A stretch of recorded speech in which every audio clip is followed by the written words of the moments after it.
One of the very cool things about flying solo is that we get to work with at-risk kids.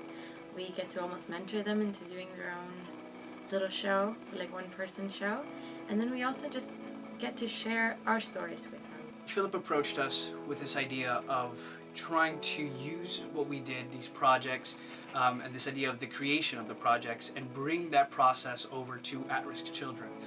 The idea of just introducing it to children and young teens and young adults, for me, is so exciting. I'm very excited for the opportunity to give back to underprivileged and at-risk youth, trying to put up these shows. To kind of give back to a person younger than me is so wonderful and so rewarding, and it's honestly one of the aspects of this journey that I'm most excited to take. Through the work that the actors will do, the actors are going to be mentoring these students.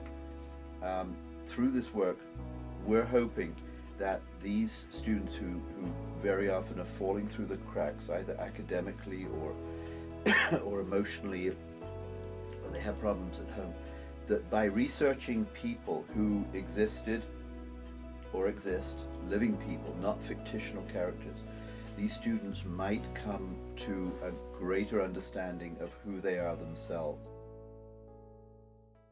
Hi, my name is Pia Isabel Vicioso Villa, and my show is called Geli and Uncle Alf, or Geli und Onkel Alf. It's about the story of Geli Raubal, who was the niece of Adolf Hitler. The story about her is that she had a relationship with Adolf Hitler, which is not really determined what kind of relationship they had. There are a bunch of rumors about the relationship, but nobody knows for certain what type of relationship they had. If it was just a relationship between an uncle and a niece, or if there was more than that. And I'm playing with the idea of there being more. And I'm exploring it throughout her life, how the relationship developed, how it started in a good way and it ended very badly for both characters, actually. Hi, my name is Eric Rodriguez, and I'll be playing Brian Wilson in the solo performance Warmth of the Sun.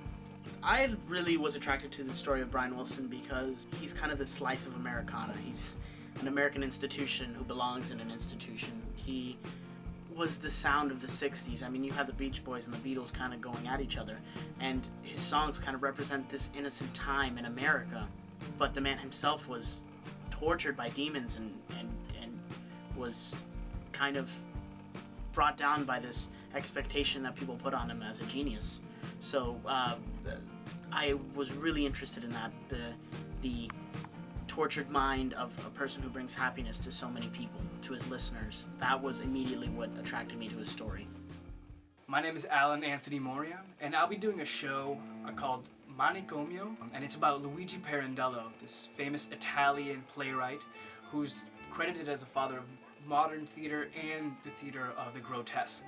Luigi Pirandello is really, really big on this idea of personal realities, and that's really what attracted me to him at first, is what is insanity, what is sanity, what is just and unjust, how can we perceive the world and force others to try to see it our way, when in reality all we can do is see the world and take in information because of the life and the upbringing that we had, which is individual to each person.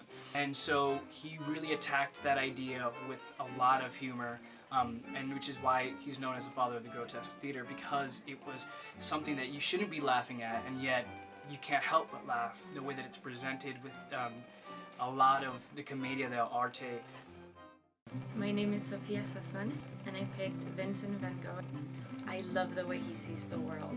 I like that he sees it in color instead of, good or bad and things like that. I like that he's able to show you how he sees it in his paintings.